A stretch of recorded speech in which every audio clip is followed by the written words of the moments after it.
கர்த்தராகிய இயேசு கிறிஸ்துவின் நாமத்தினாலே நான் உங்களை வாழ்த்துகிறேன். இந்த ஆசீர்வாதத்தின் விடியல் என்று சொல்லக்கூடிய இந்த நிகழ்ச்சியிலே உங்களை சந்திப்பதில் மிகுந்த மகிழ்ச்சி அடைகிறேன். இந்த நாளில் நான் உங்களோடு கூட பகிர்ந்து கொள்ளும்படியான தேவனுடைய வார்த்தை சகரியா 2:8, உங்களை தொடுகிறவன் அவருடைய கண்மணியை தொடுகிறான் என்று சொல்லி வேதம் சொல்லுகிறது. நாம் நம்மை யாரென்று அறியாதபடி நம்முடைய வாழ்க்கையில் காணப்படுகிறோம். நாம் இயேசு கிறிஸ்துவினுடைய விலையேறப்பட்ட இரத்தத்தினாலே விலைக்கரையமாய் வாங்கப்பட்ட விலையேறப்பெற்ற மக்கள் என்பதை புரிந்து கொள்ள வேண்டும். ஒருவேளை உலக வாழ்க்கையை வைத்து உங்கள் வாழ்க்கையை நீங்கள் தீர்மானிக்காதீர்கள்.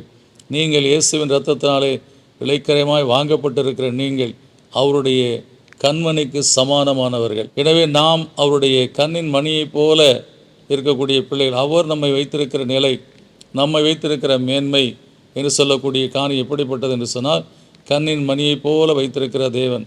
அப்படிப்பட்ட தேவனுடைய பிள்ளைகளாய் நாம் இருக்கிறோம். நாம் சிறு பிள்ளைகளை எடுத்து கொஞ்சம் போது கண்மணி என்று சொல்லக்கூடிய அந்த மகிழ்ச்சியோடு கொஞ்சம் அல்லவா, அதுபோல் கர்த்தர் தம்முடைய விலையேறப்பட்ட இரத்தத்தினாலே நம்மை மீட்டெடுத்து இன்றைக்கு அவருடைய கண்ணின் மணியைப் போல நம்மை காத்து வைத்திருக்கிற தேவனாக இருக்கிறார். எனவே நீங்கள் உங்களையே அற்பமாக எண்ணாதபடி நீங்கள் கர்த்தருடைய சமூகத்தில் நான் விலையேறப்பெற்ற இயேசு கிறிஸ்து இரத்தத்தினாலே விலைக்கரையமாய் வாங்கப்பட்டவன் என்று சொல்லி உங்களுக்குள்ளே ஒரு மகிழ்ச்சியும் சந்தோஷத்தையும் உங்களுக்குள்ளே ஒரு மேன்மையான ஒரு எண்ணத்தையும் எப்பொழுது வைத்து வாழக்கூடிய மக்களாய் காணப்படுங்க. எனவே எந்த இடத்துல நீங்கள் கடந்து சென்றாலும், எப்படிப்பட்ட மக்களெல்லாம் உங்களை சூழ்ந்து இருந்தாலும், எந்த சூழ்நிலைகள் உங்களுடைய வாழ்க்கையில் காணப்பட்டு கொண்டிருந்தாலும், அந்த இடத்துல நீங்கள் தான் விலையேற பெற்ற ஒரு மகனாக மகளாக இருப்பீர்கள். அவள் நடுவில் கர்த்தர் நிச்சயமாய் உங்களை மேன்மைப்படுத்தி ஆசீர்வதிப்பார். அவர்கள் உங்களுக்கு தீங்கு செய்ய நினைத்தாலும் அவர்களால் செய்ய முடியாத காரணம், நீங்கள் கர்த்தருடைய கண்மணி என்று சொல்லக்கூடிய இந்த மகிமையான ஆசீர்வாதத்தை பெற்றிருக்கிறீர்கள்.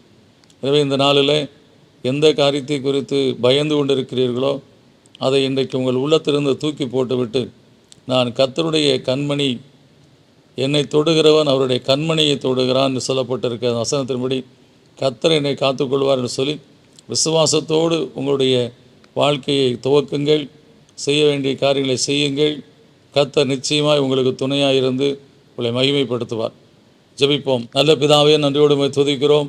அப்பா, நாங்கள் எங்களை யார் என்று அறியாதபடியே நாங்கள் கர்த்தாவே வாழ்ந்து கொண்டு இருக்கிறோம். ஒரு விலையேற பெற்ற கர்த்தாவே ஒரு வாழ்க்கை நீர் எங்களுக்கு கொடுத்திருக்கிறீர். இயேசு கிறிஸ்துவின் விலையேறப்பட்ட இரத்தத்தினாலே நாங்கள் விலைக்கிரயமாய் வாங்கப்பட்டதினாலே தேவ சமூகத்தில் நாங்கள் விலையேற பெற்றவர்கள்.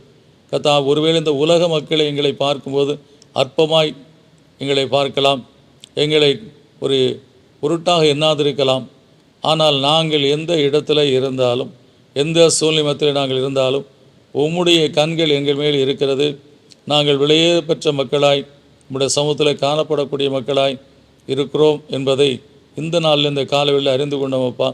எனவே நாங்கள் தாவீதை போல கர்த்தாவே, கர்த்தராலே ஒரு சேனைக்குள்ளே பாய்வேன், அவராலே நான் மதலை தாண்டுவேன் என்று சொல்லக்கூடிய அந்த பலத்தோடு கூட இந்த நாளில் கர்த்தாவுடைய பிள்ளைகள் தாங்கள் செல்லுகிற காரியத்துக்கும் செய்கிற காரியத்துக்கும் துணையாக இருந்து அவர்களுக்கு ஜெயத்தை கொடுத்து ஆசீர்வதியும் பிதாவே.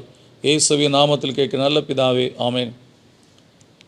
நீங்கள் யார் என்பதை இந்த வசனம் தெளிவாக சொல்லுது. நீங்கள் விலையேற பெற்றவர்கள், கர்த்தருடைய குமாரன் இயேசு கிறிஸ்துவின் இரத்தத்தினாலே விலைக்கரையும் வாங்கப்பட்டவர்கள். ஆனால் எந்த இடத்துல உங்களை நீங்களே அற்பமாக எண்ணாதபடி கர்த்தருடைய சமூகத்தில் விசுவாசத்தோடு தைரியத்தோடு நீங்கள் காணப்படுங்கள். கர்த்தர் நீங்கள் வெட்கப்படாதபடி காத்து நடத்துவார், ஆசீர்வதிப்பார். God bless you.